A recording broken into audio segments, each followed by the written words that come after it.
السلام علیکم ورحمۃ اللہ وبرکاتہ۔ میں غلام مصطفیٰ اپنے چینل پیام اسلام سے آپ سے مخاطب۔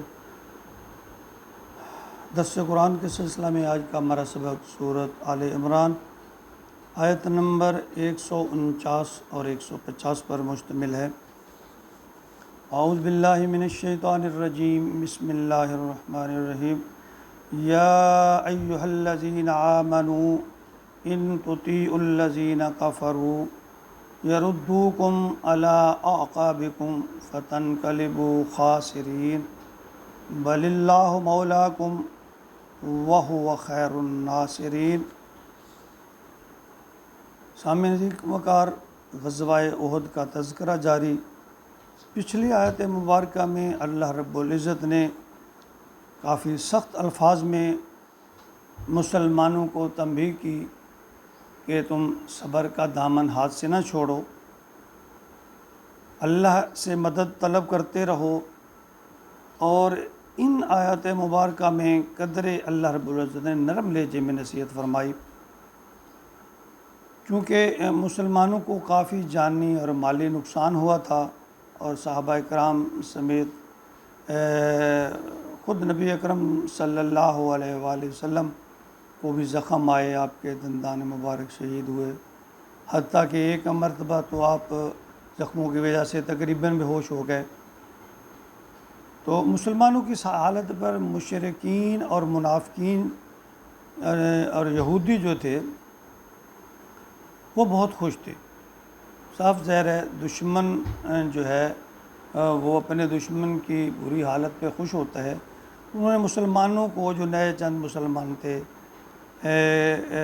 جن کا بھی ایمان کمزور تھا، تو ان کو اکسانے کی کوشش کی کہ نعوذ باللہ اگر محمد صلی اللہ علیہ وسلم سچے ہوتے، سچے نبی ہوتے، تو مسلمانوں کو یہ شکست نہ ہوتی، اور نہ ہی وہ زخمی ہوتے، نہ وہ خود زخمی ہوتے۔ مزید یہ کہ اگر آئندہ بھی کوئی جنگ ہوئی تو آپ کا پھر یہی حال ہوگا، یعنی اس طرح کی باتیں، تو بہتر ہوگا کہ تم اپنے اس نبی کو چھوڑ کر واپس اپنے سابقہ دین پر لوٹ آؤ۔ ان مسلمانوں کو تانے دیتے ہیں، تو اللہ تعالیٰ نے ان آیات مبارکہ میں لوگوں کی باتوں میں نہ آنے، اس بارے میں کہ تم اگر واپس چلے جاؤ گے جاہلیت کی والی زندگی میں، واپس لوٹ گئے تو یہ آپ تمہارے لیے بہت برا ہوگا۔ اللہ نے اپنے فضل سے تمہیں پھر اللہ فرماتے ہیں اس جاہلیت کی زندگی سے نکالا ہے، اور اب پھر تم دوبارہ پھر ادھر لوٹ جاؤ گے، تو پھر اگر تم اپنے قدموں پر واپس لوٹ گئے تو اللہ کی مدد و نصرت تمہارے شامل حال نہیں ہوگی۔ تو اسی میں فرمایا کہ یا ایھا الذین آمنو، اے ایمان والو، اے وہ لوگوں جو ایمان لائے ہو، ان تطیعوا الذین،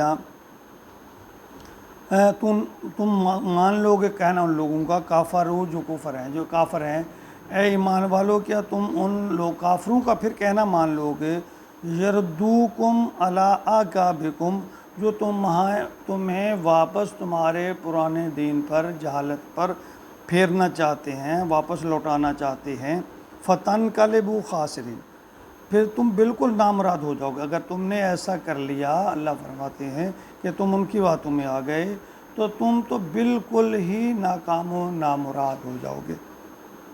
بل اللہ مولاکم، حقیقت یہ ہے کہ تمہارا مولا تو اللہ ہے۔ اللہ فرماتے ہیں کہ تمہارا اللہ تمہارا مددگار، پشت پناہ، ساتھی، حمیتی تو اللہ کی ذات ہے۔ وَهُوَ خَيْرُ النَّاصِرِينَ، اور وہ سب سے اچھا مددگار ہے، بہتر مددگار ہے۔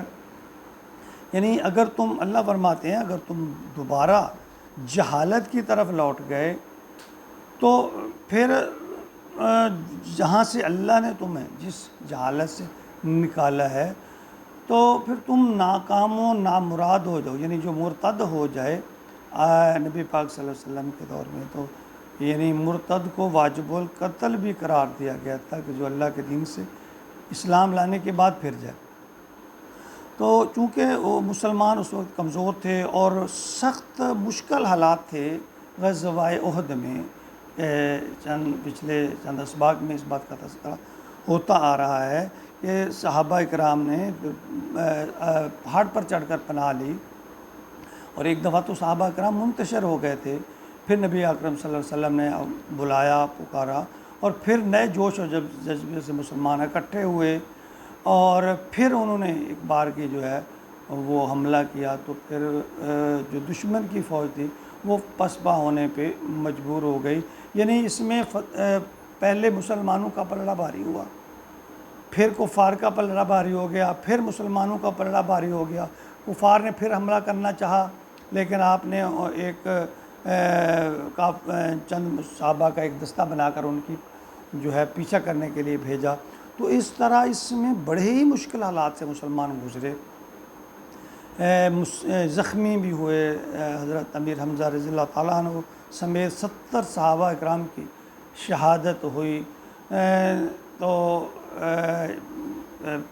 وہاں جو جنگ احد ہے، اس کا نظارہ جب پچھلے سال اللہ رب العزت نے ہمیں توفیق دی تو ہم نے اپنی آنکھوں سے کیا. اس احد پہاڑ کو بھی اپنی آنکھوں سے دیکھا، جہاں ہم نبی اکرم صلی اللہ علیہ وسلم کے دندان مبارک شہید ہوئے، اور شہداء کا ایک قبرستان بنا ہوا ہے، اور چار دیواری کے ساتھ اس کو لپیٹا گیا ہے، یعنی اس کے گرد چار دیواری کی گئی ہے. اور وہاں ایک مسجد شہداء کے نام سے ایک مسجد تعمیر کی گئی ہے. تو ویران ہے، چاروں طرف پہاڑ ہیں، صرف ایک ہی درہ تھا جہاں سے کفار کے آنے کا ڈر تھا، تو وہاں اپنے وہ ایک دستہ مقرر کیا تھا.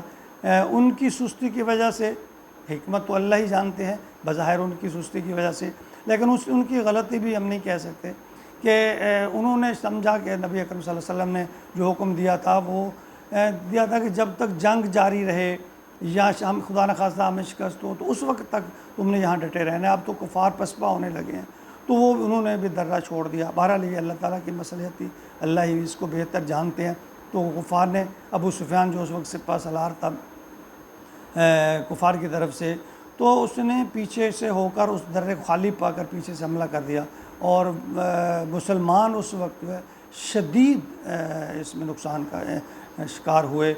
تو یہ اللہ تعالیٰ کی طرف سے وہی بہتر جانتے ہیں، لیکن اللہ نے بعد میں یہ حکم بھی نازل فرما دیا کہ اللہ نے ان سب کی کمی خدایوں کو معاف فرما دیا. اللہ تعالیٰ ہمیں ہمارے اوپر کوئی آزمائش ڈالے ہی نہ، ہم تو آزمائش کے قابل نہیں ہیں. اگر اللہ تعالیٰ ہمیں آزمانا چاہتا ہے تو یہ اللہ سے دعا کرتے رہیے کہ یا اللہ تیری ہی توفیق سے ہم اس آزمائش سے باہر نکل سکتے ہیں. ہمارے اندر اتنی طاقت نہیں ہے، نہ ایمانی طاقت ہے، نہ جسمانی طاقت ہے. اللہ تو ہی ہمیں اس آزمائش سے نکال دے. اللہ کسی بھی مسلمان پر کسی وقت کوئی آزمائش نہ ڈالے. آمین یا رب العالمین.